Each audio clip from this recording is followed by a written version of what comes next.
The following program is presented by the HTM Podcast Network.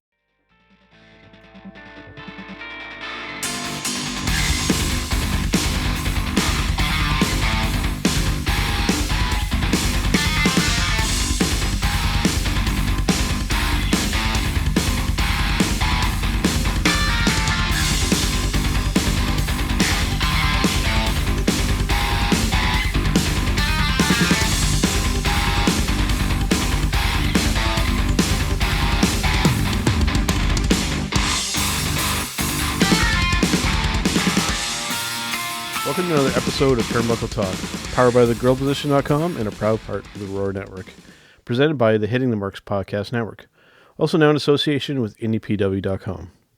We are sponsored by collarandelbowbrand.com, where you can get 10% off when using promo code JKPodcast at the checkout. So now in partnership with HypeCityVapors.com, where you can get 15% off all your e-juice for your vape by using promo code JKPodcast. We can be found on Facebook, Instagram, and Twitter by searching at TBTalkPod. Listen to the podcast. You can find us on Podbean, Apple Podcasts, Google Podcasts, and all those other podcatchers out there as well. As always, I am Big Joe. And I'm Carl Carafel. Yes, Carl, another week has come and gone in the world of professional wrestling, but for this week, we are not alone. It has been quite a while since we have had this man on the podcast here, Carl. And for the show that we kind of had lined up here, I thought this would be the perfect guest to have. Welcome back to Turnbuckle Talk, from the girlposition.com, Mr. Ryan K. Bowman, Editor-in-Chief. Welcome back to the podcast, sir. Well, guys, all I can say is, hey, what's happening? Yeah, not a whole lot happened here, to be honest. Everything's just been kind of the same, kind of the norm, kind of the same old when it comes to Turnbuckle Talk, with a little bit extra attitude put in there. We see the WWE is doing this whole ruthless aggression stuff right now on the WWE Network and stuff. So we're kind of adding in our own Canadian little ruthless aggression. Canadian aggression is the best kind of aggression. Right. That's right. I'm just fucking stumbling around. It's always a pleasure. In all seriousness, it's always a good time to hang out and talk with you guys. So thank you for having me on. Since we've talked to you last time, Ryan, what have you been up to lately? It's been a while. Well, doing a little raising hell, all that good stuff I try to do to poke the beehive once in a while on social media, and been doing a little writing. A lot of family time this month. I took the last week off, I didn't take it off, but because I'm never actually off. But I spent the last week just kind of hanging out with my people. So while all this craziness was going on in Saudi Arabia and all that stuff happened, I was actually literally not even watching. I wasn't paying attention. So I got the blowback from all you guys, all my friends on social media, all my friends, all the podcasters between you guys and Rick and Jargo, all of our buddies. Was like, did you see that? No, I didn't see it. Actually, I just wasn't really that locked in at the time. Yeah, same kind of with me. I'm not sure if you watched the whole Saudi Arabia show, Carl, but I once again skipped out on it this time. I didn't see the show in its entirety, but I did catch some of it at least. Yeah. Some pretty okay stuff, but some very disappointing stuff, like per usual, unfortunately.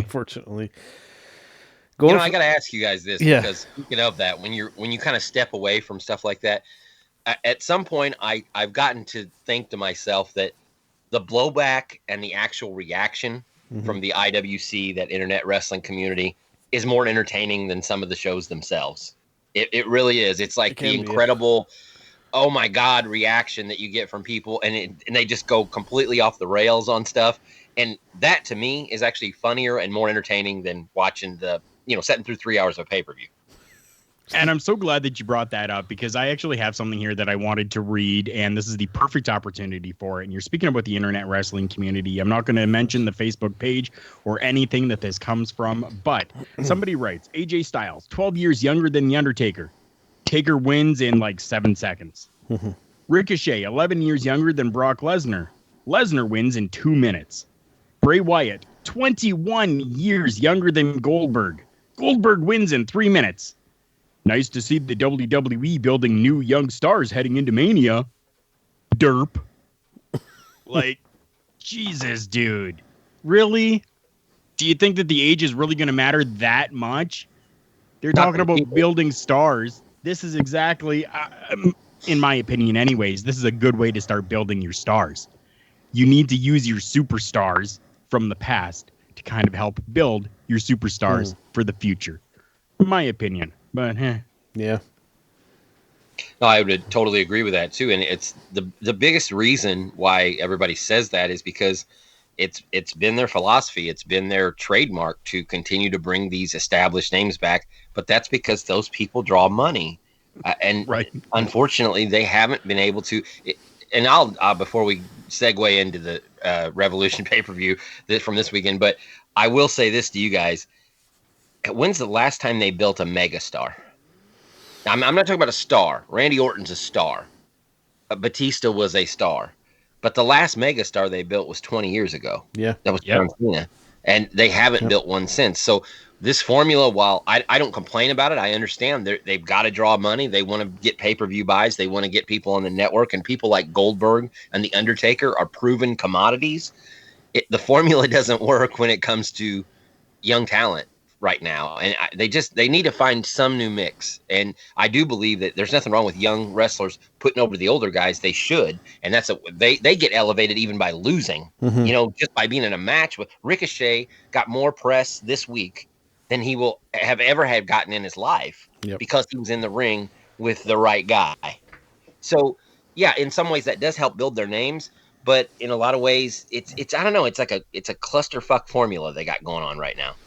No, that's exactly, and I had mentioned, I think it was last week to you, Carl, that bringing back Cena and these guys, they pretty much have to at this point because, like I said, either by choice by the talent or the company holding them back. We just, like you said, Ryan, we're not building those megastars anymore. Everybody's just an interchangeable part of the machine, and nobody really kind of stands out because, like I said, it's almost like they're afraid to do that in case something happens, and then they're left without the quote unquote their megastar. So they just, I think that's one of those reasons why they don't, is that they want everybody to just be interchangeable, and that's kind of a real shift in the philosophy. I think that's started to happen. Well, I heard someone today mention Cesaro. I saw it on Twitter. They were talking about when are they ever going to give him a push? They're never. His time has passed now. Yeah. So they could have 5-6 years ago. They could have 3 years ago. They could have. Yep. But at some point, these guys get older. They start breaking down, and you have to go to the ones that you can rely on.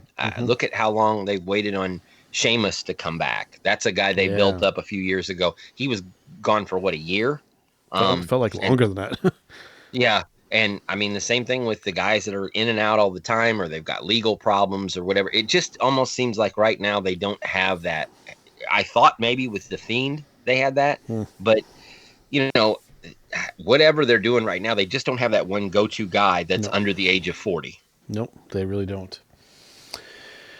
And it's unfortunate too, because even like you're talking about these guys that could have been, and the age factor starting to creep up and come in and stuff like that. I mean, even people I know have even said to me, oh, well, why don't they just build the star in NXT and then bring them up? Because those guys as well, unfortunately, are busting their ass, getting used so much, and they're starting to even get up there in the age. Yep. And their bodies just aren't going to be able to handle it anymore. And I mean, the Adam Cole is probably the perfect name, and people have said for a long time, Adam Cole, he's the next everything. He's the next Shawn Michaels. He's the next everything. And I totally get it. He definitely could be. But we need to do that now, and not, be waiting like the WWE seems to have been doing with some of these other people, and then it's a lost cause. Yeah. I would say that a great example is, look at the incredible pop that people like Bayley got, or American Alpha, or Enzo and Kaz. If you watch the crowd the first time, those guys aren't even there anymore. Yep. It's almost like they build these kids up to a certain point, and either they just get lost in the shuffle or they get let go. Yep. And that's the problem with the system right now. Yep, it's definitely a broken system. Now, WWE isn't without its criticism here. AEW also, before we get into breaking down Revolution here, AEW gets its fair share of criticism too. And the big one that I've been seeing lately, I'm sure that you guys will start picking up on this too, is that we're getting the WCW comparison. Now, I'll start with you, Ryan. Do you think that this is a fair thing, or is this just, again, the internet wrestling community kind of grasping on to something here and then running with it? Well, honestly, I don't mind the comparison, to be honest with you. I kind of like the fact AEW sort of reminds me of Nitro in its heyday, Mm-hmm. when it was great. I mean, I don't know if everybody knows this or not, but for quite a while, WCW was a pretty damn good company, Absolutely. so being compared to them, there's no shame in that. And when you look at behind the scenes and some of the folks that I know that helped produce the show and all that stuff, they're all old WCW guys. I mean, I still think Keith Mitchell is there as one of the producers. You got Tony there.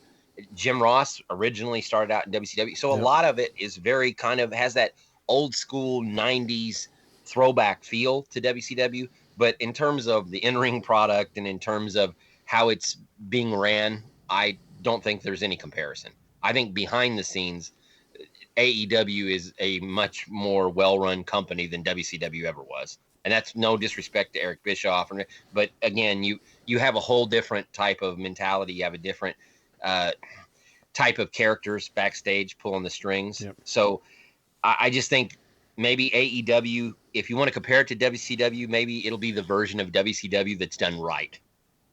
What do you think, Carl? I think you're somewhat in agreement just by looking at the expression in your face. I definitely am. I mean, Ryan's talking about, AEW comparison to WCW like it wasn't in the heyday. Definitely, I would agree with that, but it seems different. It just, I mean, it has that kind of same feel, but it feels different as well, because that it's a different company, that there's different stars, that there's different people. And I mean, it's not like they're trying to, bring back in like, Scott Steiner and trying to have him do something, with the company. And then it's going to be feeling a lot more like just a big WCW reunion happening. They've kind of shied away a little bit from that. I mean, with a couple of little exceptions, right? Yeah, I agree. I totally agree with that. I think they picked their spots when it comes to this, Carl. Yeah, definitely they have. And I think for that, genius. It definitely is. When it comes to AEW being, compared to WCW, I think that as well in this day and age anyways, it comes down to the internet wrestling community going, we want that there is another Monday Night Wars. So we're just going to compare, this new company to WCW because they seem to be doing really good right now. So we're just going to compare them to WCW. Like, come on. No, there's some similarities there, but come on. Like, give them their due. There's so much a better company. Everything's being run so good. Everything is just looking so good. Come on. The really funny part is that these are the people that have been crying for that alternative. We want that competition. Now that it's here, we got to bitch about it and complain about it. So it's like, I was about to say, God damn it, that to you, Joe, because it's the same people that for years said, "Man, I wish WCW had never gone out of business." Now a company comes back that reminds them of WCW, and they bitch about that. So I mean, it's like 6 of one, half a dozen of the other. The way I look at it, I mean, you can't win. Yeah, and the other two things revolving around this topic that people make that they're making light, they're bringing attention to is the signing of former WWE stars. That's one big criticism, and the subtle little jabs at WWE throughout the shows, like on Revolution we saw. Cody kind of do the Randy Orton thing there. So he did kind of like the pose and then did the move off of the ropes. So they seem to kind of take these subtle little jabs at WWE. What do you guys think about just outside the talent, these little kind of shots, the thing with Triple H and breaking the throne, like I said, the Randy Orton pose and the move. What do you guys think about these little kind of jabs at WWE? Is that cool, or is it just they're poking and prodding the beast too much here? I think it's one of those things that you should look at it like a basketball player who talks a lot of trash.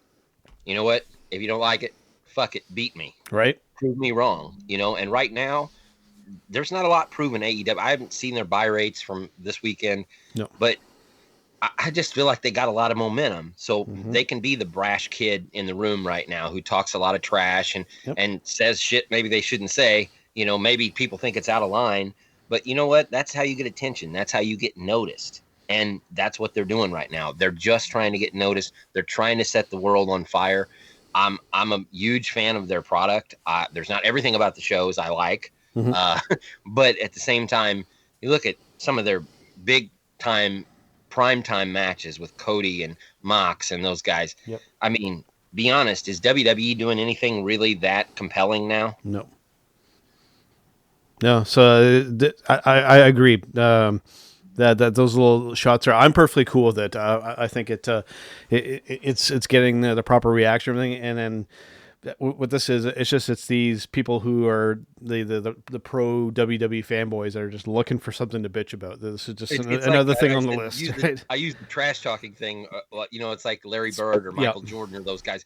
If you want to shut me up, you have to beat me. Mm-hmm. And right now, AEW, let's be honest, WWE put their crown jewel, no pun intended, up against them on Wednesday nights, and they can't beat them. Nope. So, if you're AEW, you got to be feeling a little cocky right now. What do you think, Carl? I mean, definitely. Yeah. I mean, they would have to start feeling a little cocky, definitely. When it comes to, everybody's talking about, these subtle little jabs, these subtle little jabs. I think everybody's just looking and reaching and going, yeah, that, well, maybe. But yeah, definitely that was a jab. Oh yeah. Yeah. It had absolutely nothing to do with anything, but that was a jab at the WWE. It definitely was. Shut up.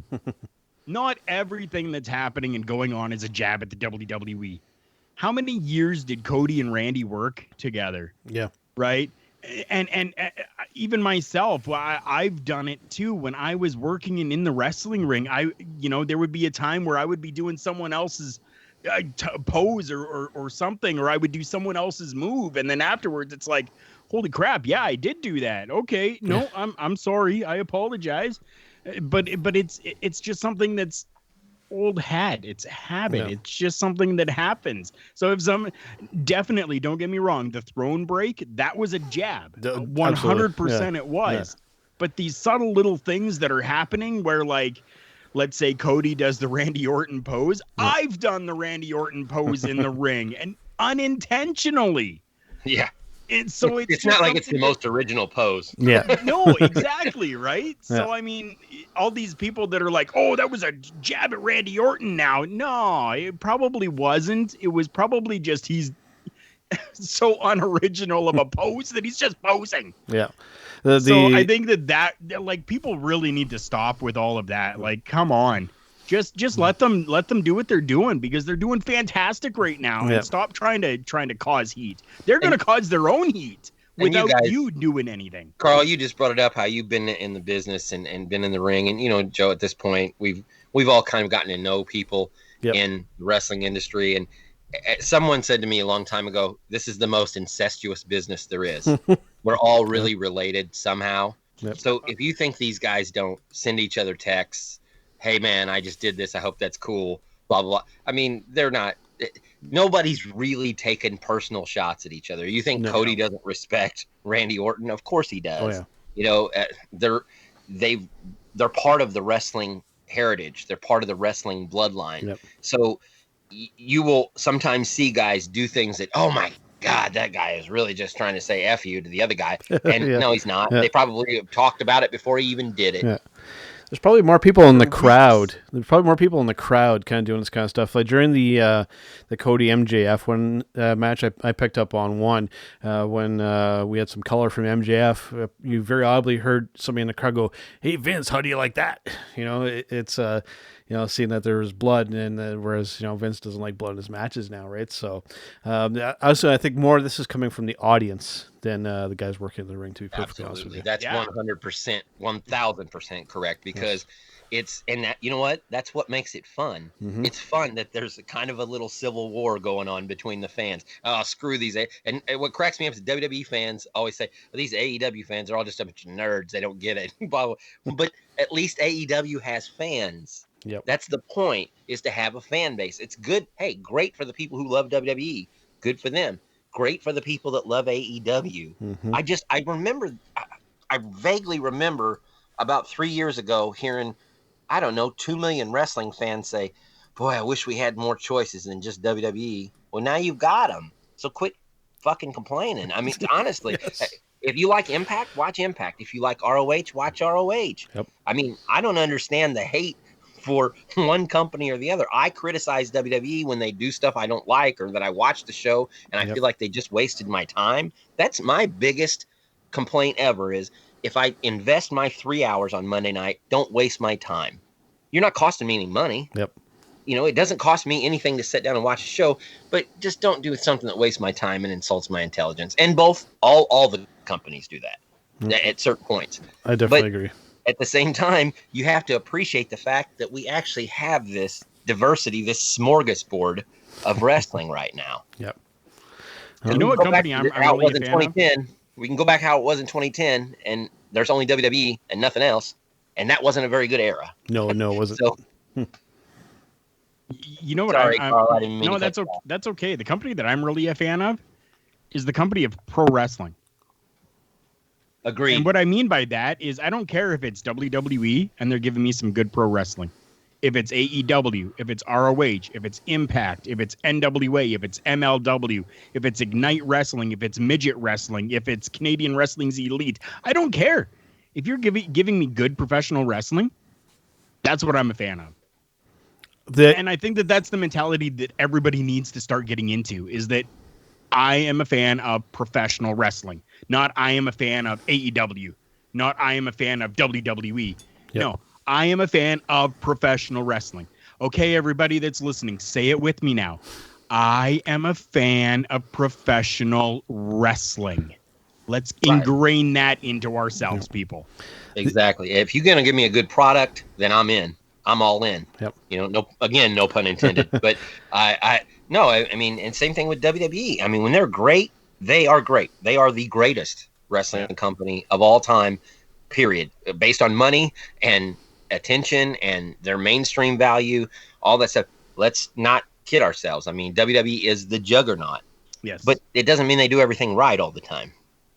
And lately, they haven't been doing it right very much. So, I mean, and that's the other thing too, is AEW has been able to avoid, when they have made mistakes, they've been able to avoid stepping on their dick. You know, they dropped bad storylines when, like the Brandy Rhodes thing and all that other stuff. They've picked their spots. They've taken guys like Jungle Boy and Marco Stunt and Orange Cassidy and used them. And so, have you ever noticed those guys aren't on the show every week? Mm-hmm. That's right. Because they pick their spots when they use those guys. Yep. Those legends. DDP's not on the show every week because they pick their spots. Yep. And they're smart about it. And they only have 2 hours right now a week to fill. So they don't have to exhaust everything at one time. WWE, on the flip side, has a lot of hours of programming to fill, and they tend to just choke the engine out a lot. Yep.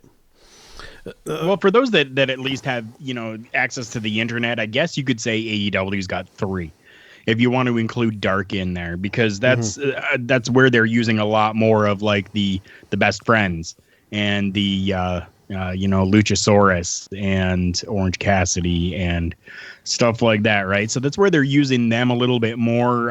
Even I think I saw Britt Baker on the last episode of Dark. Britt Baker was there with an unknown, I guess, right now anyways. Probably a tryout or something. I don't know. But so, I mean, they got like 3 hours. But you're right. They're using and picking their spots to almost perfection right now. Kind of going along with how you worded it, Carl, how I kind of go about that is I'm like you. I like to watch good professional wrestling, regardless of what company it is. If they provide good wrestling, I'll watch it, whether it be WWE, whether it be AEW, Ring of Honor, MLW, or so on and whatnot.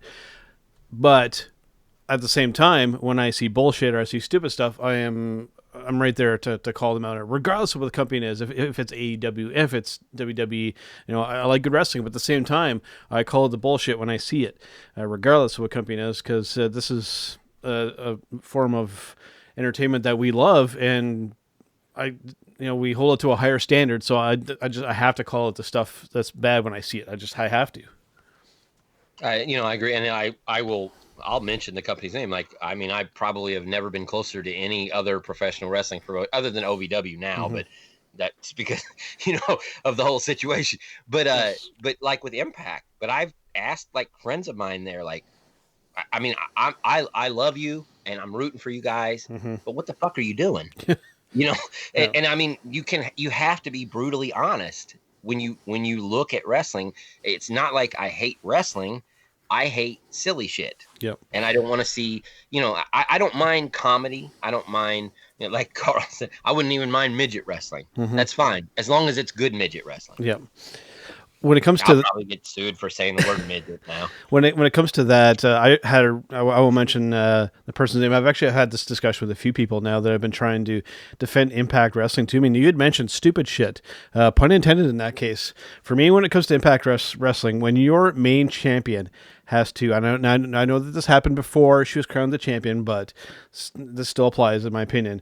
When your top talent has to resort to recording themselves taking a shit for money, you know that you're having problems when you can't afford to pay your talent and they have to resort to those kind of tactics. Allegedly. That is awful. Yeah, allegedly, but still, it's, you see some of these other ones that are having to do these Patreons, these kind of racy kind of photos to try and generate some money. That looks really, really bad on the company that you're working for. The fact that the talent has to resort to these tactics, it's not good. Yeah, unfortunately, we've gone backwards. We used to always talk about, I wish it was just like the 80s. Well, it is just like the 80s. The promoters are making all the money and the wrestlers aren't. So You got what you wanted. Yep. Yeah. No, and that's so true. It definitely is. Like it's crazy to think, but I mean, things have really come full circle. And I mean, I even had a guy that I work with the other day. He was like, oh, you know what? Like I caught a little bit of that AEW show. He's like, it was actually pretty good. And then he's like, and then I saw, on the computer that there was like NWA is kind of there again. And he's like, everything's coming full circle. He's like, it's reminded me of back when I was a kid watching wrestling, and that would have been back in the 80s. And I'm like, yeah, how fitting is it that definitely it has, and in almost every aspect it definitely has. Back then we didn't have the internet to be able to go out and do these Patreons and OnlyFans and all of these different things for that. But yeah, you're right. And as a guy who works with young talent and my best friend obviously is a producer for developmental territory. And, we're always talking about this guy should go there and this guy should that. And they take care of their people. Don't get me wrong. But it is alarming to me how little these kids make now for what they do and the risks they take and putting their bodies on the line and driving all those miles.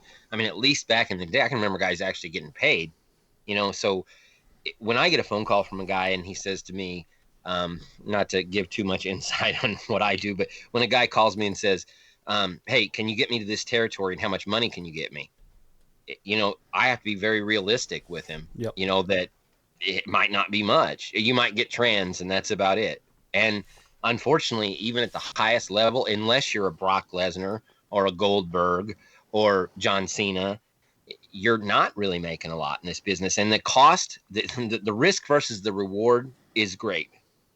Between the time you have to spend at the gym, the time you have to spend in the tanning bed, the time you have to spend in the car, and all the money that takes just to get there, it's a tough business, man. And so the fact that it's starting to open up and be more diverse and there are all these new places to go, as long as they pay them a living wage, it's better than we were a few years ago. Well, at that level, and even going to our friend Danny Duggan with CWE, I mean, to start making those dollars, I mean, just quite frank, at that level, I mean, you got to prove yourself to be a draw for money before the promoter's going to start really throwing some money your way. It's not something that you just walk in the door and boom, here's money. You got to prove that you're a draw first, and then success will come, and then money will follow. Yeah, I think I believe Al Snow once said, the greatest worker in the business ever is Hulk Hogan, because he made more money than anybody did. And once you can prove that you can make that money, people will put you on any card and they'll put up with all your bullshit. They don't care. You're a star and people are going to pay to see you. And that's why he's still over to this day. He might be at WrestleMania. You never know. I mean, he might be in a match in WrestleMania. If he wants to be in a match, he will be, because he's Hulk fucking Hogan. That's why. It's a great point. Okay, guys, let's start breaking down this AEW Revolution card here because there's some good stuff to talk about here. There was a dark match that they didn't show, and there's not even a match time for this one. It was Britt Baker and Penelope Ford versus Riho and Yuka Sakazaki.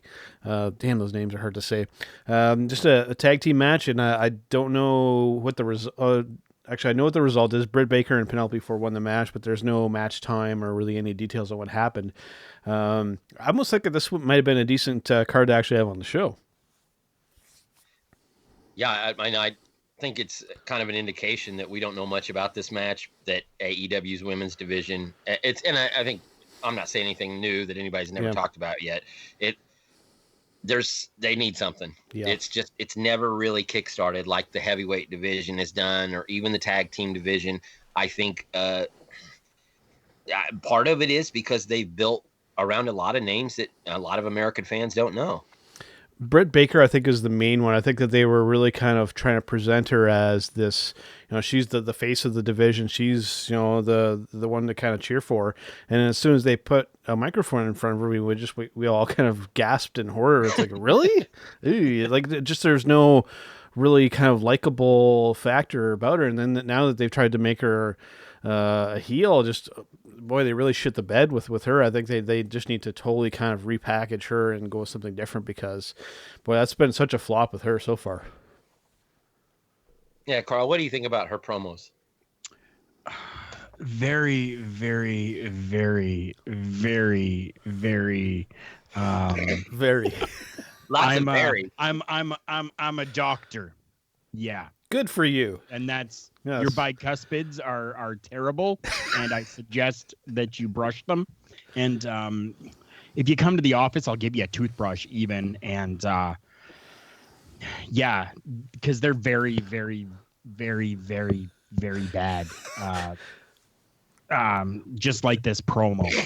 Done. Like I watched him, and and Shivani's usually the one there with the microphone, and I'm trying to think of what he's saying in his head. I'm just like, the only thing I think of was like, what's this crazy bitch talking about? I think Tony's got to be thinking that in his head. It's like, this is awful. But I have to stand here and look like I give a shit. I've ever heard.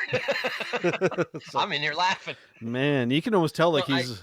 I love her though. She's a talented lady. Yeah, maybe just a different direction with her. She needs to. I think she needs some time in NXT with Mr. William Regal to learn how to shoot a decent promo because that part of her game is awful. I think she's a great talent in the ring, but just one of these ones that needs some help with the talking.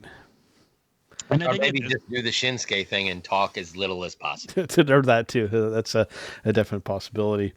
That's kind of what I was thinking as well. Either you just have her not do so much talking, or you have somebody, kind of talk for her. You've got this whole thing going on right now with Britt Baker and Tony Schiavone. And she's like, he was slinging coffees at Starbucks before, and they're doing all of this. Well, why don't they just pull some little angle where I make enough money as a dentist that I don't really need to do this, and I don't need to talk to anybody. So, Schiavone, here's a couple of bucks for you. It's enough to get you, like 50 coffee today from Starbucks, the one that you worked at, and you just talk for me because I don't feel like talking to these people anymore. And you only need him once in a while to be able to do that for her, to cut a promo backstage with her or something like that. And when she comes out to the ring, she doesn't have to talk. So there's nothing needed there. You could pre-tape all of this stuff. Like, it's simple and easy to do. And you're going to put her over as a heel, and then she can run with it, and the company can run with it and make her an actual heel star. It's simple. A good heel has to be able to cut a good promo. I mean, that's where the heel side of things come from mostly all the talking trash. What they do in the ring doesn't matter. The heel talks the trash, and the baby face is the star in the ring. And that's that simple, So next up, we had our one pre-show match. Did either of you guys catch this, the buy-in, as they call it, for their pre-show? I had it on in the background. as I was making dinner, so I didn't really see all of it. They do a pretty good job on these pre-shows. I think that they do it better than WWE. I actually watched this whole thing, and it did kind of catch me up on things that maybe I weren't 100% familiar with, and just kind of got me kind of invested for that main show. And I thought the way that they do these little vignettes and these segments and these interviews are really well put together. They have some person doing the voiceovers. They sound awfully familiar. I don't know if they do stuff for movies or documentaries, but it's a really recognizable voice. And I think that's another important element with these things too, is the person doing the narrating actually kind of gets you involved in it. I like the way that they do it. Yeah, well, TNA had that for a long time. They had the voice guy. The voice TNA guy with the real heavy voice and all. And honest to God, sometimes just from his narration, their lead-ins were better than their pay-per-views. Sometimes. So for this pre-show match here, we had the Dark Order, which of course is Evil Uno and Stu Grayson, versus SoCal Uncensored with Frankie Kazarian and Scorpio Sky. Just a regular tag team match. We had ourselves a tag team match for this pre-show here, guys. What did you think of this matchup? All right. Well, I'll just say this: anytime I get to see Scorpio Sky, it's a pleasure. Right. As I have to tell you, I will be shocked if they don't eventually break him off from that tag team and make him an individual star, because he's just got it. He's the standout for sure. And what about you, Carl? What did you think of this matchup for their pre-show? I mean, it was a perfect segue to go from pre-show or buy-in into the pay-per-view itself. It really pumped everybody up. It pumped me up, at least. And then even the inclusion of a new name that was it was just, and I mean, the new name wasn't anybody new. I mean, we're looking like it was somebody in a hood. I'm hoping that I'm getting things right here, because I've watched a lot of a lot of show today and stuff. But I mean, like, we're looking that as well. Joe just kind of threw that out there as well. So I am thinking correctly with this Boom Boom Colt Cabana. Coming out there, right, and coming to the aid, and it was all just really cool. And then you see coming out, and he's got the hood on, right, and then Christopher Daniels takes it off, and then here we're all thinking, it's the anointed one, it's him, it's finally, and then no, like, he goes in there and starts beating up on the Dark Order, and then things just, and it was just a good all around story tell. Right. And they're keeping that story going. And I've said it before on the podcasts. I'm all about those stories. Make those stories good for me. And I want to see them continue and include different little aspects as you're going through. And this 100% did that for me. And then led into the pay-per-view, which was just fantastic. And Joe, I will say this. That's going to be one of those storylines that was dead on arrival that they ended up saving. With the Exalted One angle? Yeah. The Dark Order thing was really, really being shit canned by everybody. Yeah. And now it looks like it might have a payoff in the end. And like just Carl was just saying there, it's because if you hang with it and you weave that thread, it all comes to fruition in the end. Well, I'll even go as far as letting everybody know that you can go to Dark Order or joindarkorder.com and you can actually, like, there's a section to hit join. I did that today. I watched that match. I watched that. I was able to catch it and I was able to see that today, that buy-in pre-show. And I went right away to joindarkorder.com and I was like, yeah, this is wow. Okay. Yep. Like, and I filled everything in. And I'm like, holy, I'm not going to tell anybody what's come of it just yet. Maybe on another episode, I'll let you know what's come of that, because they wanted my email address. They wanted my birth date. They took my phone number. They wanted a little description of things. And it was like, yep. Okay. So I did it. I don't care. I did it. I want to join the Dark Order. There we go. Joe, if we find out that he's the Exalted One, I'm going to be really disappointed. Well, since we're talking about who do you think it's going to be, Ryan? I think originally it was going to be Marty Scurll. I think so, but too. Since that's all changed, I can see them, if this Matt Hardy thing is actually really going to happen, why not have Matt come in and reinvent himself for the 9,000th time and just kind of do sort of the broken thing, but as the leader of the Dark Order. Yeah. So yeah, I'm kind of coming out of left field, as well as our friend Mr. Michael Jargo from the Hitting the Marks Pro Wrestling podcast. That Kenny usually does come out of left field. That Kenny shout out to those guys. That Kenny Omega is going to be the Exalted One. I am actually on board with that too. That's who I think it's going to be. I think that everybody's kind of anticipating that Hangman's going to be the guy to turn on Kenny. I think that they need to kind of throw the swerve in there. I think it has to be Kenny to actually turn on Hangman, and that he will be the Exalted One for the Dark Order. I'd be good with that. Yeah. So next up, we had one of my favorite matches from the show. At least for me, it was one of my favorites. Mr. Jake Hager making his AEW in-ring debut versus Mr. Dustin Rhodes. This match just went just shy of 15 minutes. This was a pretty damn good match. This one really kind of got me going. I enjoyed this one a lot. It was interesting to see a kind of more MMA-ish kind of Jake Hager in the ring as opposed to what we were used to seeing in WWE. Carl, what do you think about that one? I'm still shocked by how well Dustin does. I mean, at his age, at this point, and the shape that he's in. I mean, I think he's better today than he ever has been. At 50 years old, Dustin Rhodes is at his prime. 100%. I would say that with full sincerity. He definitely right now is at his prime.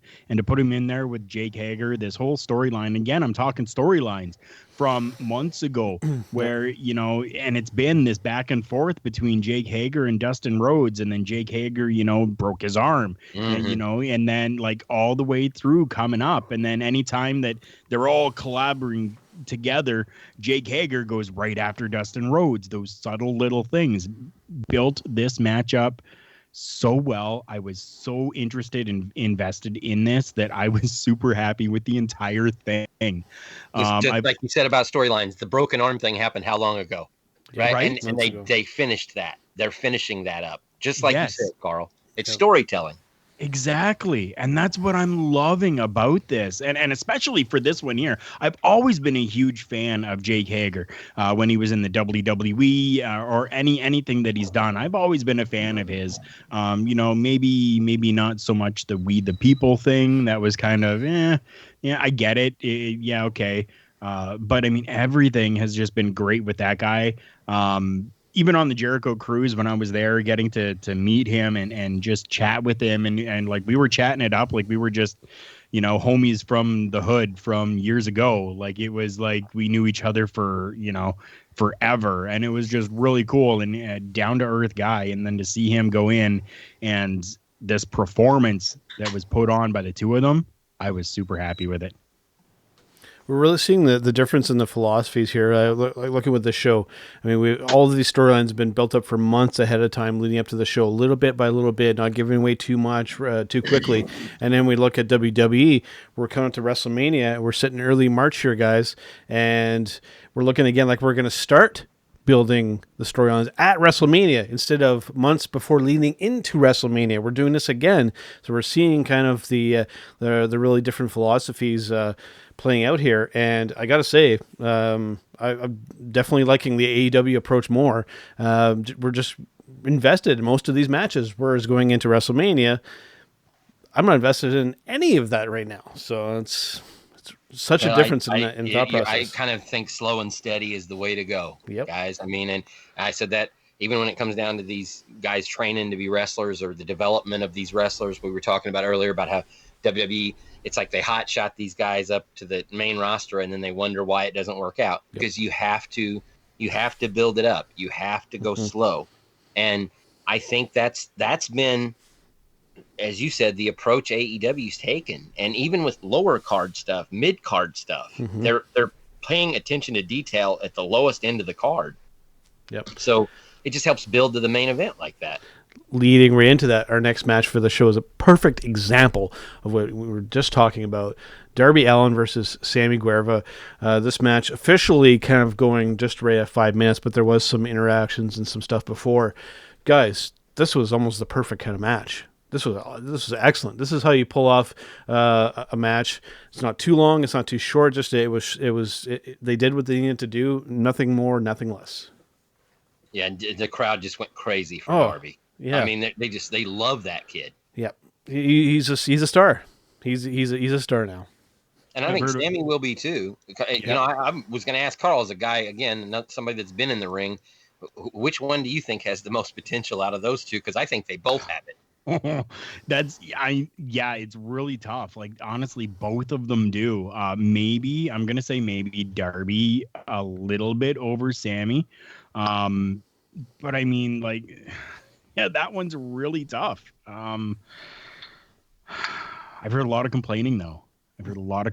Why was this only 5 minutes? Why was this only 5 minutes? Of course they're going to complain. Yeah, right. Of course they're going to. And to those people, I say this is building. Mm-hmm. They didn't need to go out there and have a 20-minute match. No. The two of these are good young talent who went out there, showcased exactly what they can do, and really put everything on the line for both of them in 5 minutes. Yep. They've made you believe that they know what they're doing and can do it in 5 minutes. Right. And they appeal to their fan base. For those guys, those guys are the ones that need to have the young fans behind them. And look at them. They're both young, good-looking, athletic guys. And let's face it, their generation, we're a little bit past that now in our gray years. But their generation has a short attention span. Yep. Yes. They want a 5-minute match. They don't like the 60-minute matches that we did when we were kids, because they're just not going to stick around for it that long. So those guys appeal to a younger fan base at the right time in the right place. That's all. Mm-hmm. I mean, who cares if it was 5 minutes? Did they do their job in 5 minutes? Absolutely. Good. Done. Get out. Yep, perfect. Darby, of course, getting the win. Now, next up, a match that I will kind of complain about the time on this one a little bit. We had Kenny and Paige versus the Young Bucks. This match went almost 31 minutes. I think, I mean, this was a great match, but I think maybe about 10 minutes too long. I've got maybe 20 minutes at the most on this one here. But once again here, guys, I mean, we're putting over on commentary all the time the Young Bucks, one of the best tag teams in the world. Outside of people who haven't seen their stuff before, people watching now that didn't know anything about the Young Bucks before, they got to be thinking, really? These guys are the best in the world? They haven't won hardly at all in this company. At some point, they got to give these guys a win. I know that they're helping run the company, and maybe they have this thought process of, oh, we just want to keep putting everybody over. At some point, they got to win here, guys. Yeah, they don't look like the Young Bucks from Ring of Honor and New Japan anymore. No. You know, they looked awesome during their Ring of Honor run. Yeah. And AEW, they're almost like burying themselves. Yeah, that's what it feels like. And I think Omega's kind of done that a little bit too. You know, like they've all stepped back, and you know, if you want to be big stars, you got to make yourself. I mean, Cody's over because Cody knows I'm the draw. Yep. I'm the guy who they're going to tune in to watch. Mox is over because he knows I'm the draw. I need to be at a certain point in the card. I agree. I mean, all this playing the underdog and putting your tail between your legs, you know, to help build up other guys, that's all cool and all. But I mean, Kenny Omega right now doesn't look anything like the guy who faced Okada a couple of years ago. And the Young Bucks, they don't look the same either. They all look weak right now. What do you think, Carl? It's very true. They all of them are looking really weak right now. It's not the same at all as what we've seen. Even with them, you know, in different promotions with the Elite, right? I mean, they got that name and they gave themselves that name because they were the elite of the companies, right? And now it just seems like they're the, you know, undercards of the company.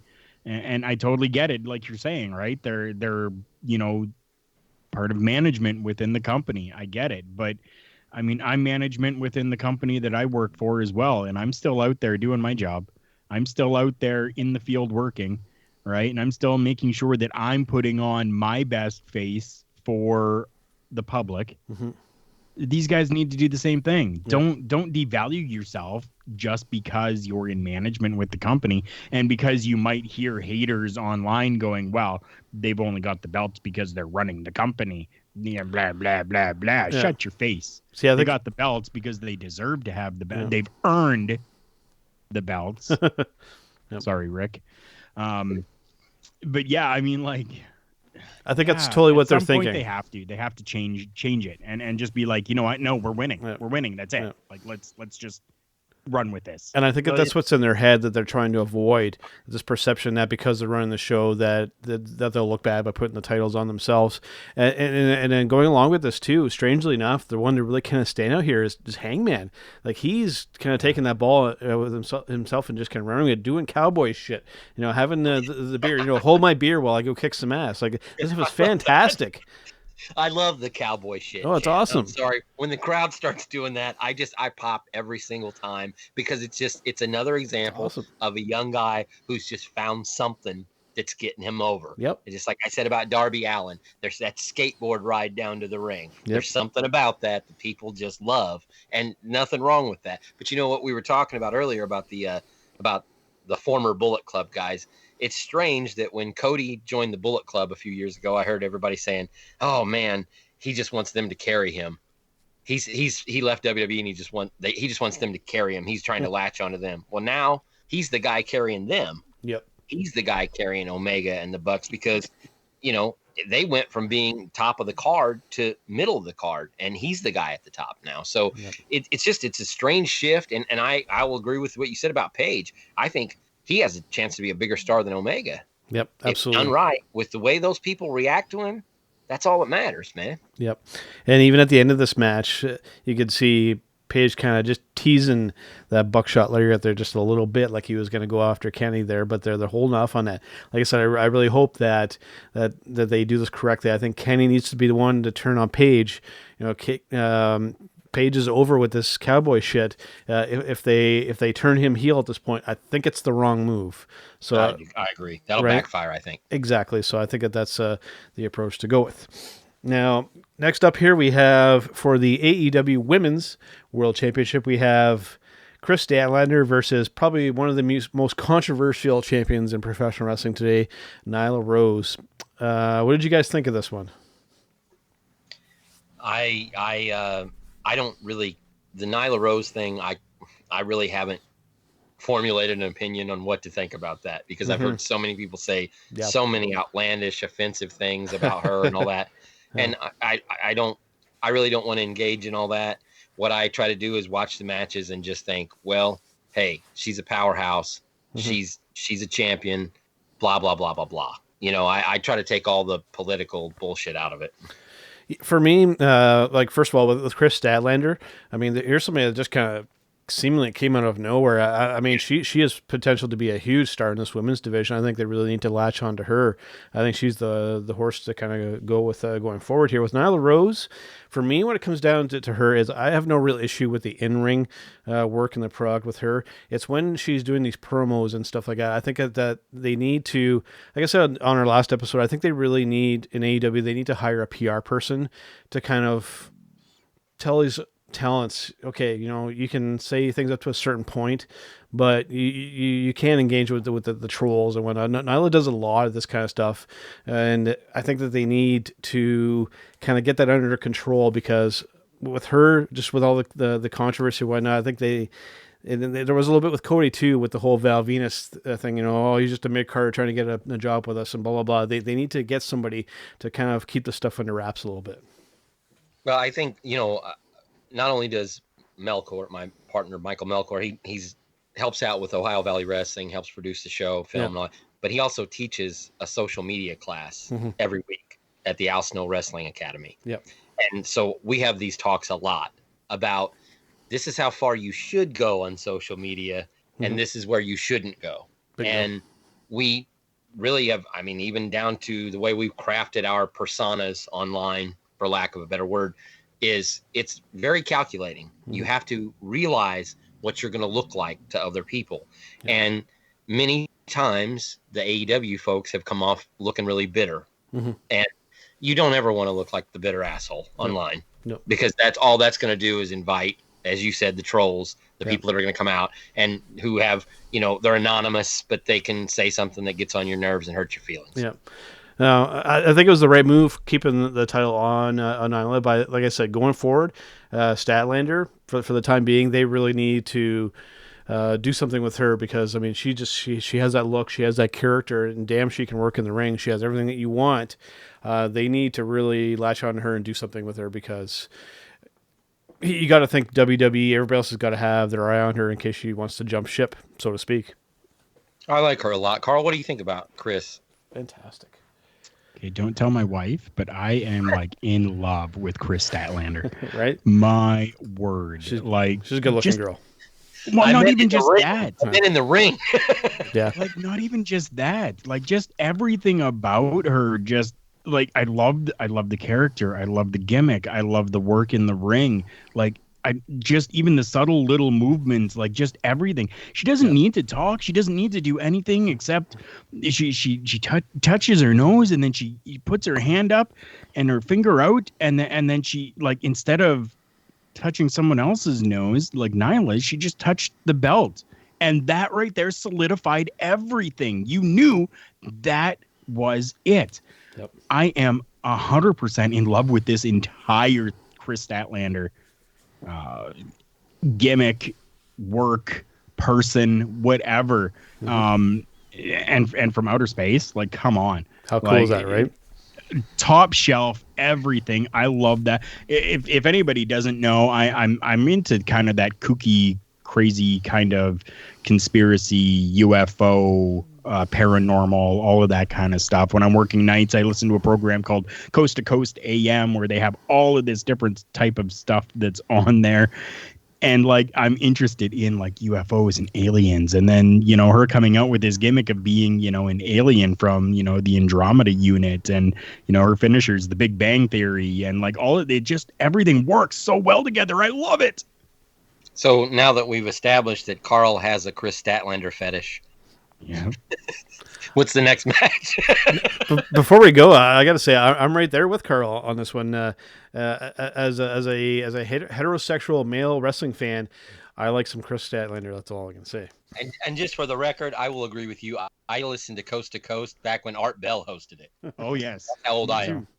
Me too. All right, next up here, guys, we had MJ.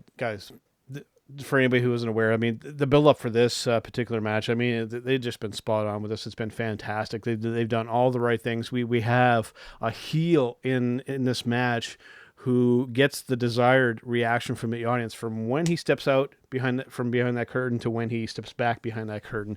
We have MJF versus Cody in a singles match here. This went just under 25 minutes. This was fantastic on every level. I mean, MJF. I mean, what more can I say? This guy's the best heel in wrestling right now. And I think we talked earlier about how WWE doesn't have any up-and-coming big stars under the age of 40. Mm-hmm. And how many guys have we just named from this pay-per-view, including MJF, that are under 30 that look like TV stars right now? MJF, I mean, yep. I showed my daughter, who she mildly pays attention to my bullshit because, you know, she's my kid. But I showed her the promo that he cut on Cody when he made fun of his lisp. Yeah. She was like, "Oh my God, I can't believe he just fucking said that." And I was like, "No, but that's what makes it so cool is that you can't believe some of the stuff that comes out of this kid's mouth. Yeah. He's so cocky. He's so arrogant. He's so sure of himself that he makes the perfect heel. And he has the perfect foil in the American Nightmare, the hero, the guy that everybody loves. So, yeah, I agree. And this thing's not over. We know that. Yeah. They're going to stretch this out for a long time. Yeah. Now, the only thing with this here that I think is a little unfortunate is that seemingly people are just kind of ignoring this match, and everybody's latched onto this neck tattoo thing with Cody. And the match seems to be kind of... I apologize. I'm part of that. Damn you, right. I'm wagging my finger at you. But, yeah, everybody's... bitching and complaining about this tattoo. Honestly, I'm perfectly fine. I think it symbolizes kind of his dedication to his brand and this company. The location of the tattoo, I think, is maybe a little questionable when you're an executive for a company having a neck tattoo or anything nearing the face area like Mike Tyson ish. I mean, yeah, it's a little dodgy, but it's professional wrestling. Personally, I'm okay with it. His wife is not okay with it. I know you weren't necessarily a fan of it, Ryan. I didn't really have much issue with it. For me, just this match and this rivalry is what I've been really digging out of this. I don't want to get any heat here, but I believe my exact quote was, "Neck tattoos are for hillbillies and gangsters." Yeah, you're not wrong. You're not wrong. Not the EVP of a major company, so I don't know what he was thinking. Cody is 10 years younger than me. He's 34 now. He's actually 10 years to the same. We have the same birthday. Yeah. So, he was born in 85. I was born in 75. There you go. I would just pass along to him the things I did at 34 are not the things I would do at 44. Yeah. And tattoos are permanent. Yes. So one of these days you're going to wake up and look at that thing and go, "Holy shit, what was I thinking?" What was I thinking? At least Cody, don't go near the face area. That's all I'll say. Don't get a face tattoo because then you will look like an idiot. What did you think? Any tattoos we don't know about? None that people aren't aware of. I mean, I've got the one on my arm. I got one little tiny one on my chest, and then I got one on the other arm. As long as you don't have one on your ass or your lower back, we're good. No butterflies or anything like that on the tramp lower stamps, back. No tramp stamps. Nothing. No lips on the ass. Nothing like that. It's little breast cancer angel logo on my chest. The letters ER on my forearm, and then up on my bicep area, I have a Phantom of the Opera mask with a Chris Angel logo where the eye would be, and that's about it. There we go. What did you think overall in this match and kind of how it turned out here, Carl? I think they did some really good stuff here. Everything about this match was fantastic. Again, I'm going back to building stories. Yep. And that's exactly what they've done here, going throughout the weeks and going, you pick the stipulations. What is it going to take for me to get a match with you? And then, the stipulations, the next week, then we're told, okay, there's going to be a steel cage match with you and Wardlow. And then I'm going to give you 10 lashings and you can't touch me until that show. And then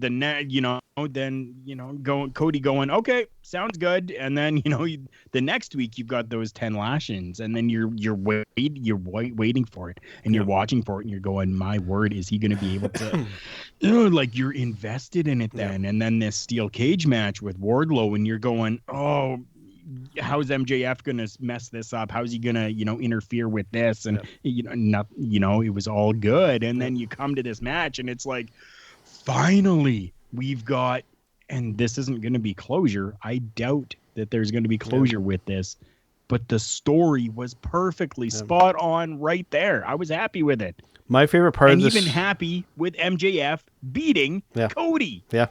I'm happy with it. My favorite part of this match was when Cody had taken his weight belt off. And he looked and he was going to go after him. Paul Turner, the referee, was like, no, you can't. And Cody was like, said to Paul Turner, he's like, no, you got to give me a couple shots of this. And he's like, okay, go ahead. That was my favorite part of that whole match. Yeah, that was so old school cool to me. Like that was something Randy Anderson would have done, And bingo. I have to tell you, I think, and we all sometimes collaborate. Our little cult of personality always collaborates around my Facebook page sometimes when we start talking about this stuff. And I think it goes back that very first night when Cody put it all on the line. I'll never wrestle for the title again. And we were all sitting there saying, oh my God, if MJF turns on him, it will be the greatest thing that ever happens. And it's been awesome. Yep. It was a perfect heel turn. Yes, absolutely. Even though it's not really a heel turn because he was already kind of a dick anyway, but it's like he turned on Cody and then that automatically made him a super heel. Mm-hmm. Yep. All right, guys. Next up, we had our second and last match of the night here. We had Pac versus my boy, Orange Cassidy. I'm dying to know what you guys think of this match because I have a feeling that I'm the only Orange Cassidy fan in the room here. Let's start with you, Carl. What did you think of Pac versus freshly squeezed Orange Cassidy?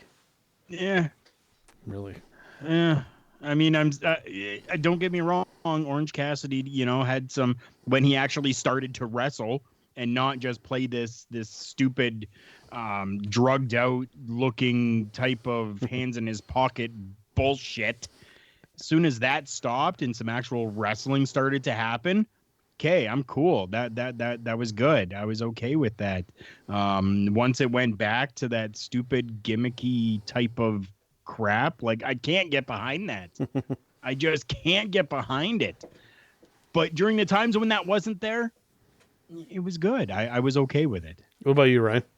I'm kind of in agreement with Carl. I like Orange Cassidy. As someone, let me just, as a disclaimer, someone who has said some horrible shit about him in the past, as he's developed there on that show, I really just like him more as a manager. I like him as an outside character. Yep. I think the kid, the people like him, so big deal.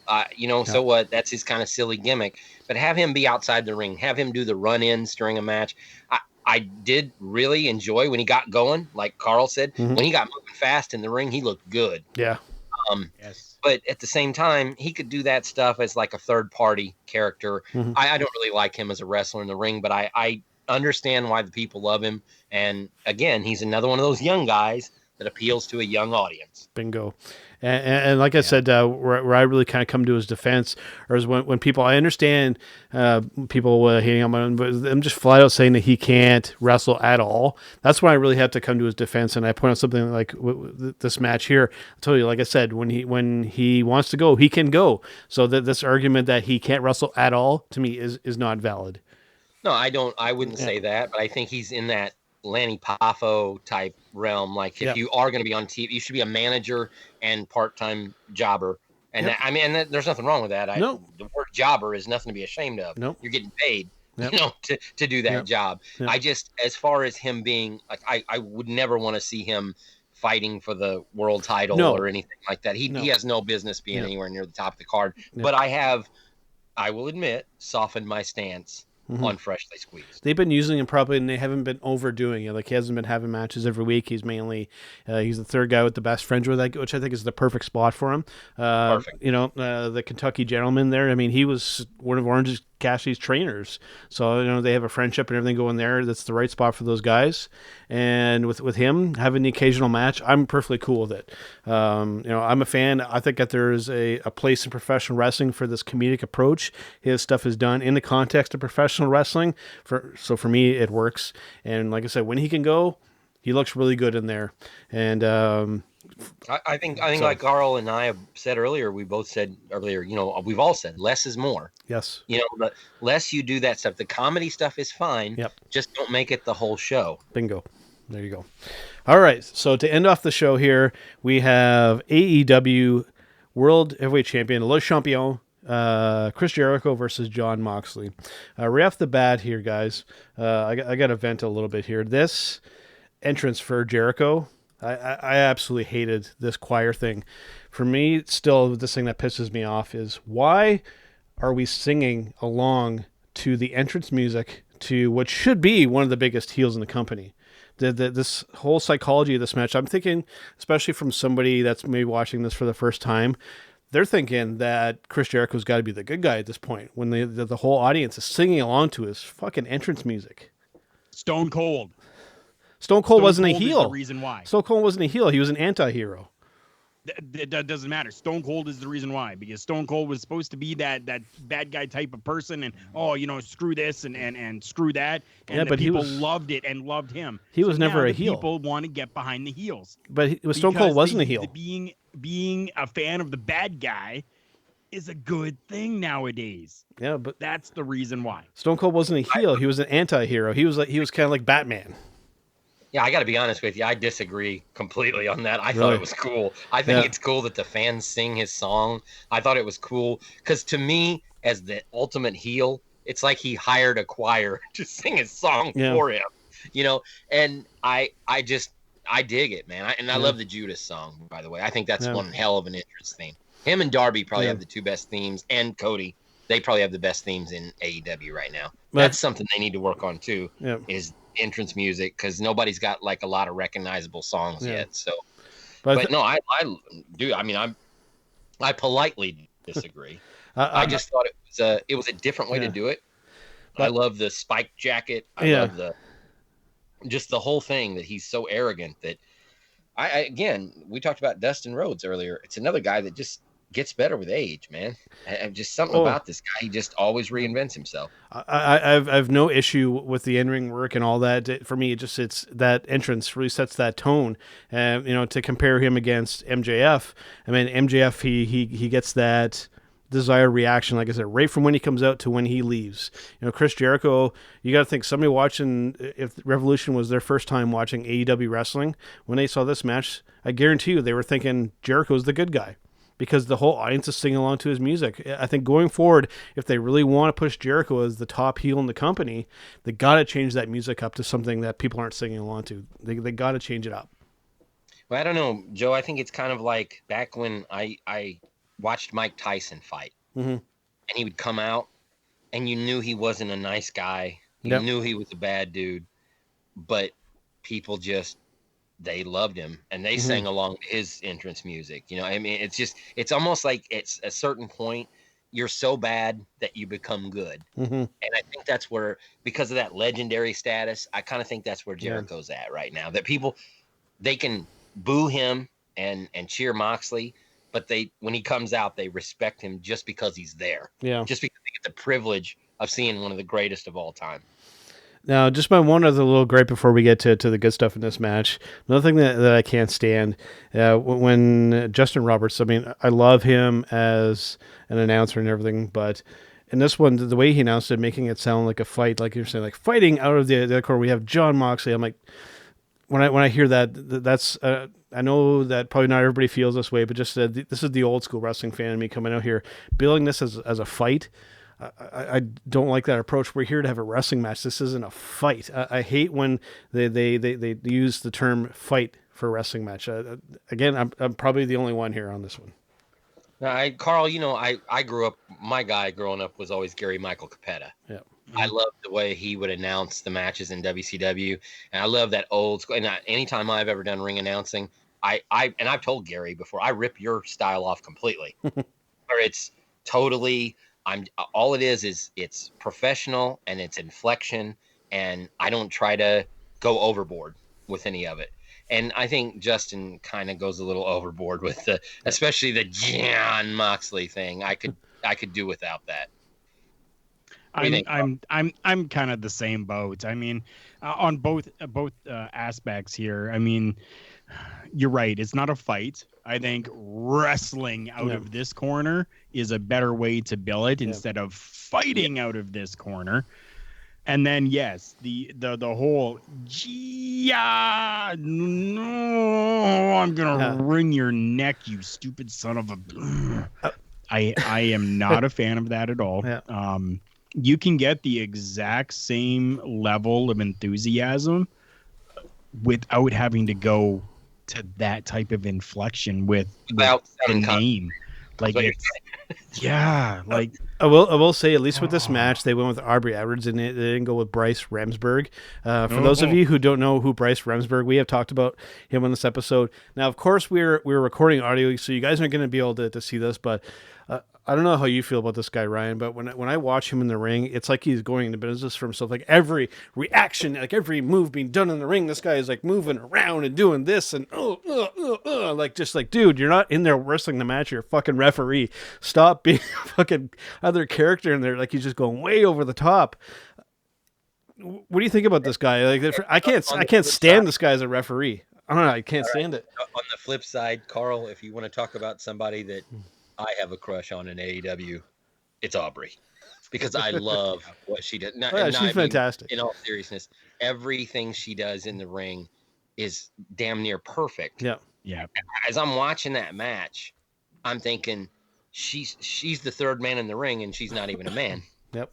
I mean, she's just that good. Remsburg, I kind of know him a little bit, and he's all right, but yeah, I agree.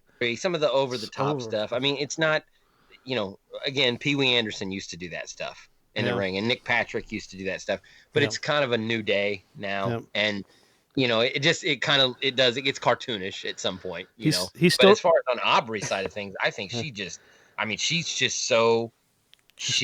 it as far as, I think she's the best referee in the business right now. Yeah, her and Paul Turner. Who would have thought a woman would be the best referee in the business? Yeah, her and Paul Turner are clearly the best ones there. Remsburg, I think he's still reliving. He's the guy that if you want to go see this on YouTube, you can. It was done with Game Changer Wrestling. He was this referee in this match with Invisible Man versus Invisible Stan. Basically, he was refereeing an empty ring. And it's one of the most ridiculous things I think you'll see in professional wrestling. And I think maybe he's still reliving that in his mind. I think that this guy he does a little too much. I think he's got to tone it down just a little bit. It's like it's turning into performance art out there with him. And it's just it takes away from the match. My buddy Chris Levine, aka Kid Ref. Yeah, he's got it down. He did that a lot too, but he kind of did it in a way that the people got behind him. Right. It's yeah. I think it depends on the person. I think it depends on, if you look like you're trying to draw too much attention to yourself, then the crowd is going to turn on you. Yeah. But if you do it along with the wrestlers and they dig it, Chris has always done comedy spots and he did a lot of that stuff in Impact, but he did it in a way that kind of made him beloved to the fans, where sometimes you might be able to get under somebody's skin if you do it the wrong way. Yeah. And that's exactly what happened with me with Bryce. I mean, because I'm sitting there and I'm watching a main event match and my attention is going to this referee who is like, it looks like he just got hit in the face when he didn't, because he was far enough away from these two wrestlers and I'm like, what is going on here? Like, is he seizuring? Is he having a convulsion? What's happening? Now, don't get me wrong. Aubrey, you do see a little bit of that with Aubrey as well, but it's not to the point where it's like performance art and she's trying to steal the show. Yeah. It's those subtle little, like she just kind of, you guys can't see what I'm doing here, but if somebody gets kicked in the face, she kind of does that subtle little, and then puts her hand up to her face and has that look like, that would hurt. Get kicked in the face. Yeah. Right. Yeah. That would be your like, it's like, there's a young lady reaction that someone else would have.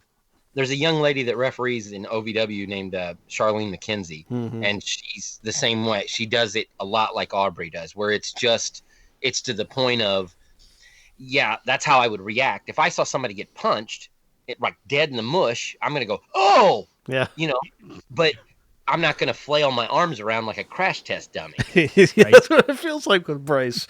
I mean, I know he's good. Just it's a little too much. Joe, and he was he was mocking that, and I started laughing. I had to turn away for a minute. Oh, boy. But getting back to the actual match here, I think this was a great way to kind of end off the night here. I will say, just kind of looking into the crowd, and maybe it's just me from watching too much WWE. I'm just looking for stuff to kind of to talk about here. But you could tell the fans were starting to get a little tired at this point during the show. They were getting a little drained. Fatigue, started to set in. I think that match probably went a little longer than it needed to. All of Mox's matches seemed to go just 5 minutes too long for some reason. But, I mean, God, how else do you end it off? I mean, Jericho Moxley, Jericho's been the champ, 6 months now? You're going into your second title reign in the history of your belt. And just seeing a guy who was a big-time star for WWE, was one of their champions, was one of their main event performers, close out what probably is the biggest pay-per-view AEW's had so far. Yep. Holding up your belt. I mean, it's prestige. I think they closed the show good. I think it made sense that Moxley won the belt. Absolutely. Probably shouldn't have gone as long as it did because, as you said, and I'll kick this over to Carl. You've probably worked on some of those marathon shows in the past where at some point you come through the curtain and the people are like, "Well, you just get this shit over with." Yeah. And that's kind of, I think, at the point they were getting to. Definitely, it was, and that is kind of how it felt. You talk about those marathon shows like that. Yeah, definitely, this kind of had that feel, and not in a bad way though, because you take a look at the card and you take a look at all the matches. Everything was great. Like you're going through and you're getting the first match, Jake Hager, Dustin Rhodes. Like they put a good show on, but they Darby didn't do too Allin, much. Sammy Guevara, good show. Yeah. Tag match, good show. Women's match, good show. MJF, Cody, wow. Pac, Orange Cassidy, a little slow down, but good show. And then you come into the culmination of everything, and people are like, they're on overload. Their brains are exploding now because they're like, we have just seen so much good wrestling that I don't know if we can fit any more in here, but let's try. Okay, and to center ourselves. And breathe in and breathe out. Right. And let's get ready for Jon Moxley, Chris Jericho. I think the key was they can only pop so many times. Don't you think, Joe? It's like, it's a certain point. It's like, okay, I've already had enough orgasms. Right. I'm tired now. I want to go to sleep. And that's pretty much what it's like. I mean, once you pop them so many times, they're done. They need a nap. It's like at the beginning here with Jake Hager and Dustin Rhodes. They had a good solid match, but they didn't give us like too much right off the bat there. Yes. Going to the most recent NXT Takeover show, with Keith Lee and Donovan Dijakovic. I'm just gonna call him Dijak. It's just easier to say. I felt that they did too much in that match, and it felt like everything afterwards was a come down after it. So whereas with this, we see kind of starting here and then kind of building to a crescendo at the end. This is the proper way to book a card, in my opinion, instead of going up and down, up and down, up and down. Yeah, I've always said, I mean, the biggest pop of the night should be the last one. Bingo. And because that's what you're sending everybody home with. You're sending them home to be happy. You're sending them home thinking, okay, I gave them their money's worth. I do think, and I'll agree with Carl. And again, I've been on shows where it's 5 hours long, and the people at some point, they've got their kids there. Yep. They're ready to go home. They're ready to, call it a night. And at some point, you kind of lose a little bit of momentum. I don't think they totally fell off the table with this last match. Yep. And I think the people were definitely happy to see Mox win the belt. But yeah, I mean, at some point they kind of, I think they wore the people out with all the stuff they did on Saturday night. But hey, nothing wrong with that. I mean, at least the people were excited and they had a good time and they sent them all home happy. To give us a little bit of perspective here, going from this, we were feeling a little tired after 9 matches with this AEW show. Looking coming for WrestleMania 36 this year, the projected card that I've been kind of seeing and hearing is going to be 16 matches. So just picture this times 2 that we're going to be sitting through for WrestleMania. That's going to be painful. I don't know if I'm going to make it through all that whole thing, to be honest with you guys. Yeah, I mean, 4 or 5 hours is way too long. Way too long to do a show. I think we talked about short attention span theater earlier. Yeah. And that's it. I mean, yep. I look, I'm 44 years old and I've got a short attention span. Yep. So I at some point, I think we all do this thing where you just turn on WrestleMania and you just walk around the house and eat and cook. Yep. Because it's just sort of on in the background, like, white noise. Yep. And then when something good happens, you run in the living room and watch it. That's what's turned into. I gotta agree with you. Okay, before we take a break into our Showstopper segment, normally we would do a match of the week here, but since we were mainly talking about AEW Revolution, let's do match of this show here, and we'll go around the table here. Let's start off with you, Carl. What was your favorite match from AEW Revolution? 100% Jake Hager, Dustin Rhodes. I was so invested in that entire thing, that entire story leading up to this match. Jake Hager finally getting his debut on pay-per-view for AEW. Man alive, I was just super happy with everything there. Nice. What about you, Ryan? Favorite match from AEW Revolution? Just because I'm fascinated by the ascension of this kid, I got to go with Darby Allin's match. The reaction that the people give him and the energy he brings, I think I'm more fascinated just to see where this thing goes, because I think that he's on the verge of being something really great. There you go. I would definitely agree that was fantastic. Both great choices. For mine, I think I'm going to blow everybody's collective minds around this podcast, including our own Rick Vickery and Michael Jargo. So my favorite match from AEW Revolution was the second last match for the evening. We're talking Pac versus freshly squeezed Orange Cassidy. I really enjoyed this. Was, for me, I got the most entertainment value out of this match. No secret that I'm a huge mark for Orange Cassidy. I love his approach to the comedy and professional wrestling, and he can go when he needs to. I thought that they gave him enough here to not make Pac look bad. He still managed to dominate that match for the most part, but Cassidy was still able to get his stuff in. I thoroughly enjoyed this match. I know that not everybody did, but for me, it was a nice break before the main event, and I got to witness a little bit of comedy being destroyed by some power, and I enjoyed that match a lot. And Carl just gave you the people's eyebrow when you said that. I'm not doing it just to ruffle people's feathers here. I genuinely enjoyed that match, and that's why it's my pick. Man, Rick and Jargo are going to rip you a new one. Oh, I'm sure they will. I'm sure they will. All right, guys, we're going to take a brief break here, and we're going to come back with a Showstopper segment, and we're going to talk about AEW and where they are currently positioned in the current landscape of professional wrestling. So we'll be right back. This week's episode is brought to you by Collar & Elbow. Visit collarandelbowbrand.com where you can get an additional 10% off when using promo code JKPodcast at the checkout, including this week's featured item, the Mirror Pullover Hoodie. All right, guys, Big Joe and Carl Carafel and Mr. Ryan Bowen back here on Turnbuckle Talk. So we were just kind of talking briefly while we were kind of off here, guys, and I shared a little picture with you guys just to have a little bit of fun here. And since we were talking about off-air sons and daughters of older talents and whatnot, I thought I'd share a picture with you guys here of Brock Lesnar's daughter, who is currently doing some collegiate, some amateur wrestling, and who knows if she'll get into professional wrestling or not. All I will say is that you guys can go and check out the photo for yourselves. There's lots of them. That she better be one damn good worker, because she ain't got any kind of looks. This is Sable's daughter, and oh my God, guys, oh my God. Yep, she definitely looks like her father, which is not good for a girl. Oh boy! If you guys want to, Maya, M-Y-A, Maya Lynn Lesnar. That's all you need to look up. That is Brock Lesnar's daughter. I thought this one in particular, the first one that actually shows up on the Google search, I legitimately thought like this is like somebody else's like torso and hair, and I thought it was just like Brock's face like photoshopped in there. No, this is an actual picture of Brock Lesnar's daughter. I don't know what else to say. You know, we're all going to be murdered for saying this, but I'm sure. Yeah. Hey, we can I say just told them what to look up. I mean, they can make their own decisions from there. Absolutely. All right, guys, to wrap things up for this week here, let us do our Showstopper segment. As we mentioned here, we're going to be talking about where AEW is currently positioned in the landscape of professional wrestling.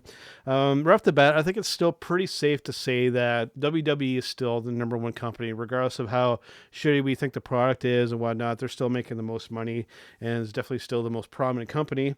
Having said that, I think for number two, I think a pretty safe assumption to make at this point would be New Japan Pro Wrestling is probably the number two company. And having said that, then I think that, at least for myself, I think AEW is pretty firmly positioned as the number three company out there. I think that is pretty fair to say.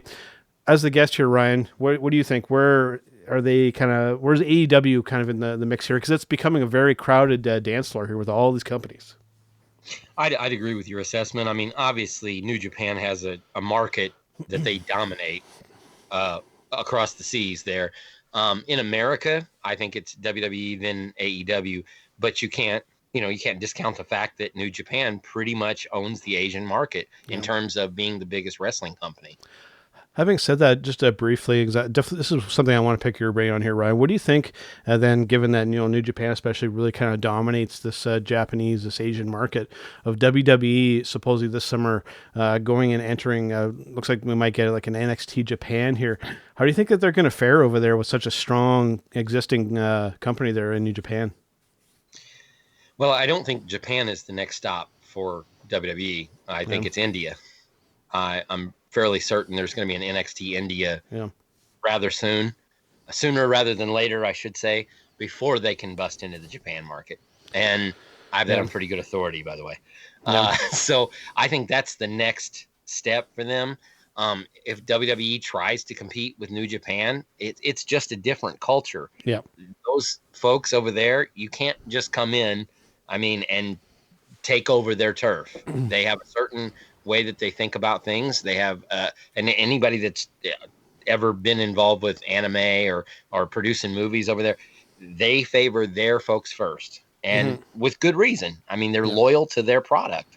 So I don't know if there ever will be an NXT Japan. I think we'll see an NXT India and an NXT Canada before we see them try to put stakes down in Canada. I'm sorry. Yeah, I'd be all for that. I think if they're going to venture over to that part of the world, I don't think New Japan is the right place to go. I think Australia is actually the place that they should target. They already have some talent from that area. There's a lot of companies running there. There's a lot of fantastic talent coming out of that country. personally, I think that's where they should go. But getting kind of slightly off topic here with AEW, where do you think they're positioned here, Carl? Do you think that they're this number 3, or do you think maybe that they're number 2? Are they ahead of New Japan, or where do you think that they're in kind of the whole scope of things here?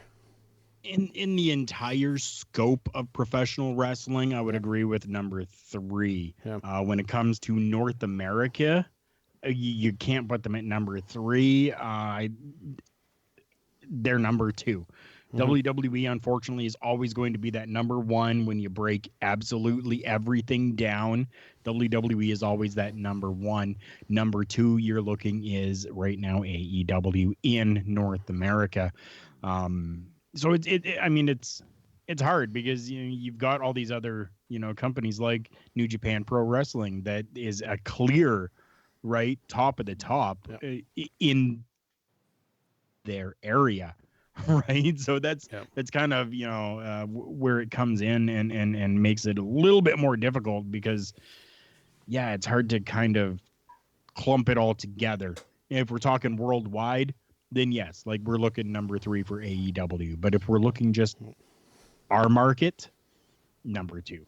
I think that the right way to look at this here, guys, is that, and this actually stems back probably to one of the first times that we talked to you here, Ryan, is that I don't think that this whole, and this comes a lot from the internet wrestling community as well, this idea of AEW trying to overtake WWE and trying to be the number 1 and whether one's better than the other. I think that's not the right approach to go here.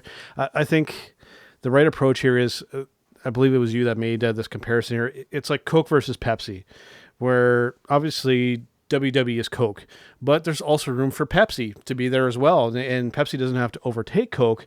There's just as much of a demand for that, and the two can coexist. It doesn't always have to be one trying to destroy the other. Yeah, I've always said, there's nothing wrong with being the best number 2 in the world, and being a profitable number 2. That's the main thing. Yep. As long as you're making money, it doesn't matter if you're number 1. Yep. And I think that All Elite hopefully has figured that out. And I honestly, if I were to put things, and I wrote this column a few weeks ago about, who's the third brand, who's third behind WWE and AEW in America. Is it MLW? Is it Ring of Honor or whatever? ROH had the chance to be Pepsi and they blew it. Yeah. Now AEW took that spot. And I think in North America, excuse me, they are clearly the number 2 brand, and they have a chance to go on and have a very successful run as a promotion. Yep. So what's wrong with that? They don't have to beat WWE. Yep. All they have to do is make money. And it seems like they will, since they got a 3-year TV contract and things are going well right now. One thing kind of tying on with this too that has me, and again, this goes back to people in the internet wrestling community kind of taking things out of context and trying to make a certain point. The one thing I've been seeing a lot of lately, and there was a little bit of this going with WWE as well, but now, the really hardcore fanboys of WWE who like to hate AEW have been doing this, of taking pictures, whether these guys are at the arena or whether they know somebody that's been there, and somebody will take a picture very early on before a lot of people have even come into the arena for the show, and then they'll post this on their Facebook page or these groups and go, oh, look, here's from AEW Dynamite, and this is during the show and nobody's here yet. They're taking it completely out of context. This is just borderline fake news bullshit here, guys. This is the kind of stuff here that it's going away from healthy debates over one's better or the other, like we used to be with WCW and WWF. But now it's just like, again, this is because of the internet as well, that anybody can just post stupid bullshit and just say, this is fact, when obviously it's not the case. Well, I always throw back to Carl. How many times did you get to a show an hour early and everybody was there? That's the way it usually is. It's usually 5 minutes before the bell rings is when everybody walks through the door. Yeah. And even then, right? So you're working the show, whether it's behind a mask or something. Like I've had some friends that, worked behind a mask and they're out doing the tickets. Right. So they're there and they're supposed to curtain jerk and they're still taking tickets at, 5 minutes to bell time. And it's like, you come here. Right. Yeah. So, it's very true. People are they're not there an hour early. They're there 5 minutes before. Yeah. Let's face it. Wrestling fans are mostly lazy people. Yeah. That's a fair statement. That's a fair statement. Yeah. Yes. Yeah, I mean, with the exception of maybe WrestleMania now, I mean, I would think it's pretty fair to say with that one. I think the majority of the people are showing up there fairly a bit, mostly because a lot of these people are coming from out of town and whatnot. Just back briefly on that, I mean, we're in early March here, and there's still a lot of tickets available for WrestleMania. That's a little kind of worrisome there. I think probably about half of the tickets are still available to be purchased, so that's a little scary. Well, yeah, I mean, it's other than WrestleMania, most wrestling shows aren't tailgate parties. No. People don't show up 4 hours before the event and everything else. So you never know, man. I mean, those WrestleMania tickets might go right away on the very last day of the show. It's kind of, again, it's the nature of the beast. As I said, I know, and I speak for all wrestling fans when I say we're lazy and we put shit off to the last minute. Is it a pretty fair statement to say, though, that I think at one point it was a pretty safe bet that WrestleMania was just going to sell out, being the fact that it was WrestleMania? I think that those days are, I would say for the last 2 or 3 years, that WrestleMania doesn't necessarily sell itself on the name anymore. No, I agree with that. Just because, I mean, just the actual product is so damaged now, and then now, given that this is a publicly traded company, and we have all this information, all this kind of underhanded stuff that we've been hearing about that's going on with Vince and money, and just it's I think we're really feeling that with WrestleMania this year. Just that just people aren't into it now, and we have this byproduct of there's just so much other good wrestling out there that people just aren't into WrestleMania as much this year. And, there's this possibility of the network getting kind of shuffled around and things taken away. Just it's a cool time to be a wrestling fan because there's a lot of cool stuff going on. But for WWE, it's been a weird journey this past year and a half, close to 2 years, watching this company go from being the big powerhouse to now it feels like they're on the verge of some really, really bad stuff here. It's been very strange. Very strange. I think if I would use one word that the fans would say about WWE and their future, it's uncertainty. Yeah. You just really don't know what's going to happen next. And we've never been in that situation with this company because they've always been so dominant. They've always kicked everybody else's ass, and took names and all that other stuff. But now they've just done all these things that they've kind of made their fan base not trust them anymore. Mm-hmm. Would you agree with that, Carl? Definitely, I would. I mean, I think the last time that maybe we saw a little bit of a oh no, scary moment type of thing would have been during the Monday Night Wars when, WCW was really making its rise. And, there's documentaries and all of this stuff out there that people can view where even people within the WWE were going, we don't know if next week we're going to be here. And that was a scary time. And I think that possibly they might have kind of, remembered that and are going back to, well, if we just play things safe, then we know that we're still going to be okay in the end. And we're not going to be losing anything as long as we're safe. And we just, if we need to just break even for WrestleMania, then we break even and make a tiny little profit off of it. Okay, cool. At least we're still here and we're not, having to worry about what's happening.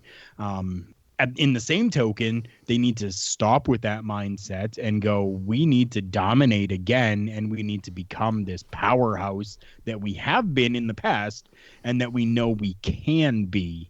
So, I mean, unfortunately, it's a double-edged sword when it comes to all of that because AEW, and who knows if they maybe collaborate with someone else, if they could start making that rise up and becoming like the old WCW and, winning the ratings and all of this stuff, which we know, okay, I'm going to put this out there because I've had people messaging me already. AEW is not going to be going to Monday nights, and they're not saying that they're not going to Monday nights because they don't want to compete with Monday Night Raw. They don't want to compete right now with Monday Night Football. Okay. So just so that everybody knows, all the listeners that have messaged me, AEW is not going to Monday night. Take a look at our social media at TB Talk Pod, especially the Facebook page. I've posted something on there from our good friend Chris Toplak, who generously made this entire big thing from a press conference that was done. Thank you, Chris, for that. Really appreciate that. And we have shared it on our Facebook page from his page. Go and take a look at all the points that came out of that. And that was one of them, that they are not going to go to Monday nights. But yeah, I mean, I think, one hand's playing it safe. The other hand is going, well, maybe we shouldn't, and we need to lift things up. So it's kind of all just, who knows? I think that the real big difference here is, I mean, we're Just going back my to phone went off. Sorry. No worries. I think the real big difference, what's going on now, is going back to this Monday Night War. You know, we saw WWE start to dominate, and it actually pushed WWE, to then realize, hey, okay, we need to step up our game. We were wondering once AEW started how this was going to affect WWE. Now, we've been seeing kind of AEW arguably putting on a better product, and WWE's reaction has been, well, we're just kind of in limbo here. We're doing the Saudi Arabia stuff. We're pouring wet dog food on one of our top talents. We're not. It's not like they're being pushed to kind of do better. It's like they're in panic mode, going, "Oh, okay, well, let's just kind of do what we can, just so we don't lose our current audience." Like it's more of like an intimidation, and then not kind of the reaction of like, okay, this company's coming along. Now we need to step up our game. That just hasn't been the effect at all here so far, anyways. Well, the other thing that wrestling fans need to realize is television networks don't work that way. It's not like AEW is going to call up TNT and say, look, motherfuckers, we're going to Monday nights. Yeah. The network will make that call, not the wrestling fans, and not Tony Khan, and not All Elite Wrestling. So if they decide they want to put them on Monday nights, they will. Yeah.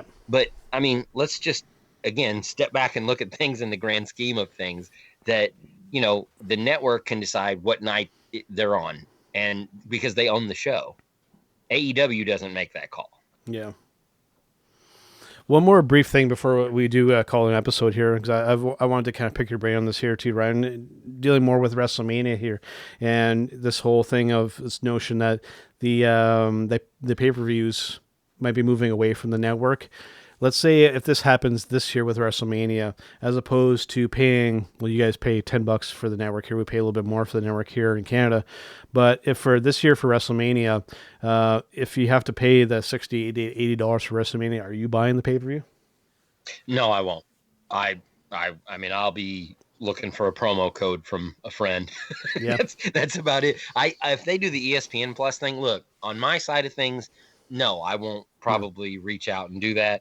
No. But from WWE standpoint, if you look at their pay-per-view buys, and I just wrote that column last week about this, what they have lost in terms of pay-per-view revenue as opposed to what they gained by having their own network has overall been a loss, in my opinion.